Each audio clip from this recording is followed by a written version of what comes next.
तो देखिए अब नेक्स्ट पेज पे हम बेटा जिसका एटीपी का स्ट्रक्चर एक ड्रॉ करेंगे। अब जब एटीपी का एक स्ट्रक्चर ड्रॉ करते हैं तो वो देखिए किस तरह से है। मैं इसको थोड़ा बड़ा करके ड्रॉ करूंगा ताकि आपको नजर आ जाए वाज़े। हम इसको थिक अंदाज में ड्रॉ करेंगे, थिक अंदाज में, थिक पेंसिल से।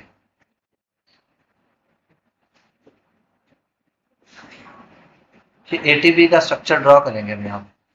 एटीपी का स्ट्रक्चर, ये राइबोस शुगर और ये कार्बन नंबर 1 है आपको पता है, ये कार्बन नंबर 2 है आपको पता है, ये कार्बन नंबर 3 है, ये कार्बन नंबर 4 है और फिर ये कार्बन नंबर 5। तो अब हम इसमें मेंशन कर देते हैं कार्बन नंबर 1, 2, 3, 4 एंड 5। अब हम इसके साथ लिख देंगे, इसके साथ CH CH। ठीक है जी। अब इसके साथ क्या अटैच करना है, फॉस्फेट ग्रुप। तो ये देखिए phosphate group, oxygen, phosphate, oxygen, double bond O। ठीक है जी। अब फॉस्फेट, ऑक्सीजन, ऑक्सीजन, इसका 3 लगाने हैं ना तो मैं 3 ही लगा देता हूँ यहाँ, तीनों लगा देते हैं। फॉस्फेट, ऑक्सीजन, फिर फॉस्फेट और बॉन्ड O। तो ये देखें ये 3 फॉस्फेट मैंने इसके साथ अटैच कर दिए। तो 3 फॉस्फेट है, ठीक है। तो इसको ट्राई फॉस्फेट बोलेंगे, ट्राई फॉस्फेट, ट्राई फॉस्फेट, ये ट्राई फॉस्फेट है। तो यहाँ पे एमसीक्यू क्या याद रखना है, कार्बन नंबर 1 पे 3 फॉस्फेट अटैच है, पहली बात ये। अब दूसरी बात, कार्बन नंबर 2 पे ये मैं एटीपी का स्ट्रक्चर ड्रॉ कर रहा हूँ, यहाँ पे आपको बता देते हैं कि जी यहाँ पे OH लगा दें आप, ठीक है, और यहाँ पे लगा दें H, और यहाँ पे आप लगा दें जी H, और यहाँ पे फिर HO, यानी OH वाला स्ट्रक्चर हमने लगा दिया। इधर भी H, बैलेंस पूरी होगी ना, कार्बन की 1 2 3 4। और यहाँ पे नाइट्रोजनस बेस लगानी है। अब नाइट्रोजनस बेस कौन सी है जी, नाइट्रोजनस बेस बेसिकली हमने एडिनिन लगानी है, जो कि कौन सी है, 4 डबल रिंग है। उसकी मैं आपको डिटेल भी बताता हूँ, डबल रिंग हम इसको क्यों बोल रहे हैं। हम इसको डबल रिंग इसलिए बोल रहे हैं, यहाँ पे पहले हम लगा देते हैं जी स्ट्रक्चर। अब इसका स्ट्रक्चर यहाँ पे बना देते हैं।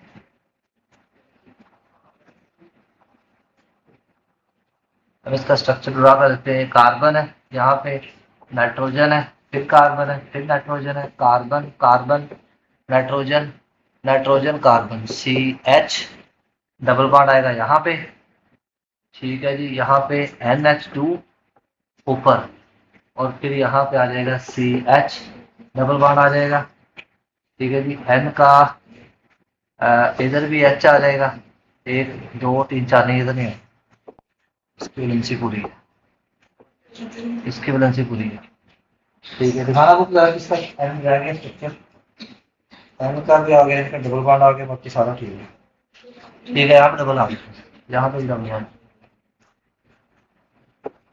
ये डबल बॉन्ड आ गया, ये ठीक है, डबल बॉन्ड ऊपर, डबल बॉन्ड, बस ठीक है, सारा ठीक है। डबल बॉन्ड इधर आएगा और इधर आएगा, ये इसको ना आपने प्रैक्टिस कर लेनी है, वरना आप लोग भूल जाएंगे, जब प्रैक्टिस नहीं होगी तो भूल जाएंगे।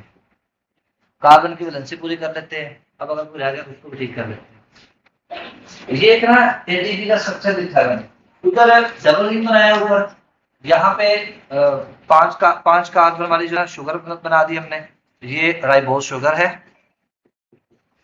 राइबोस। ये फार्मूला आपको ड्रा करना है पेपर में, 5 कार्बन वाली। और अब एमसीक्यू इसके क्या है, कार्बन नंबर 5 पे फॉस्फेट ग्रुप है, कार्बन नंबर 5 फॉस्फेट ग्रुप, एक ही एमसीक्यू। उसके बाद कार्बन नंबर, इस पे क्या लगा हुआ है, OH लगाया हुआ है, इसमें भी OH लगाया हुआ है, तो OH लगाओ तो ये आरएनए का स्ट्रक्चर है। अब देखें ये क्या है, ये वाले स्ट्रक्चर, ये नाइट्रोजनस बेस है, और कौन सी है जी, एडेनिन। अब सुनो, बेसिकली एडेनिन, गुआनिन, थिमाइन और साइटोसिन, ये कुछ रिंग होते हैं, कुछ नाइट्रोजन बेसिस है, जैसा कि ये मैंने डबल रिंग ड्रॉ किया है ना, डबल रिंग, तो एडेनिन डबल रिंग वाली है। तो अब आप इसको इस एमसीक्यू को भी देख लो कि कार्बन नंबर 1 पे नाइट्रोजनस बेस है, कार्बन नंबर 1 इस पे क्या लगा हुआ है जी, ये भी एमसीक्यूज है, नाइट्रोजनस बेस, ये भी एमसीक्यूज है। अब यहां पे देखें, नेक्स्ट जो है थोड़ा सा, ये एक क्वेश्चन है प्यूरीन्स और दूसरा है जी पायरीमिडीन्स। पायरी, ये एमसीक्यूज आता है, ये जो इनके बारे में स्टेटमेंट बताने लगा, प्यूरीन और पायरीमिडीन।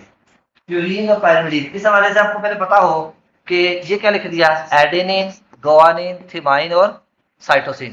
तो अब एमसीक्यूज याद रखना है कि जो एडेनिन है वो गुआनिन से मिलती है और डबल रिंग बनाती है, तो इसलिए आप यहां पे इसको लिख देंगे, adenine and guanine form double ring, double ring structure, ये डबल रिंग स्ट्रक्चर बनाती है, जो कि क्या है जी, प्यूरीन,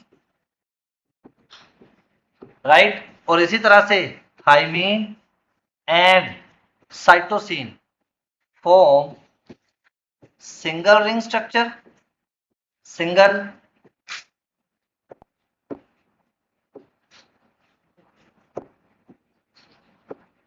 रिंग स्ट्रक्चर, ये सिंगल रिंग स्ट्रक्चर बनाएगी। और क्या है जी, पायरीमिडीन, ये एमसीक्यू बड़ा इंपॉर्टेंट है कि डबल रिंग किसमें और सिंगल रिंग। तो पायरीमिडीन के अंदर सिंगल रिंग है और प्यूरीन्स के अंदर डबल रिंग है। अब हमने ये भी बता देना कि टीक में यू भी आ सकता है, यूरासिल आरएनए के लिए आता है, ठीक है, ये पॉइंट याद रखना है। ये एमसीक्यूज है बेसिकली, ये जो भी बता दिए।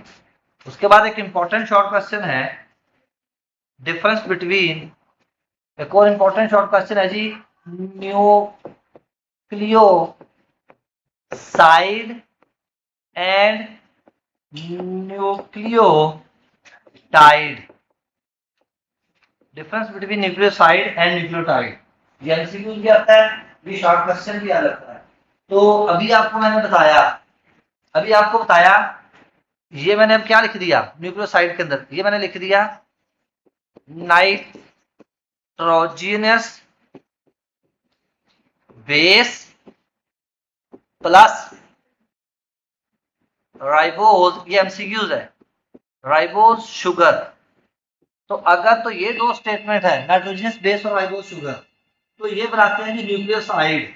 लेकिन अगर हम लिखें nitrogenous bases plus ribose sugar plus phosphate group, तो फिर ये क्या बन जाएगा, न्यूक्लियोटाइड।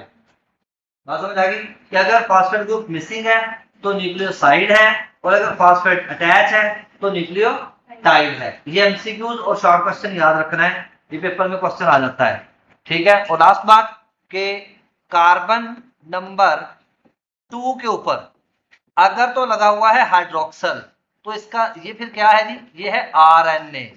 और अगर कार्बन नंबर 2 के ऊपर लगा हुआ है हाइड्रोजन, तो फिर ये क्या है, डीएनए, क्योंकि डीऑक्सीराइबोन्यूक्लियोटाइड, डीऑक्सीराइबोन्यूक्लियोटाइड, ठीक है, यानी ऑक्सीजन रिमूव हो चुका होता है कार्बन नंबर 2 पे, इसलिए उसको डीएनए हम बोल देते। कल इंशाल्लाह डीएनए पे डिटेल से बात होगी, फिर आरएनए पे डिटेल से बात होगी, अभी तो जनरल बातें बताइए इसकी, ठीक है। तो ये फिलहाल आपने इतना पढ़ के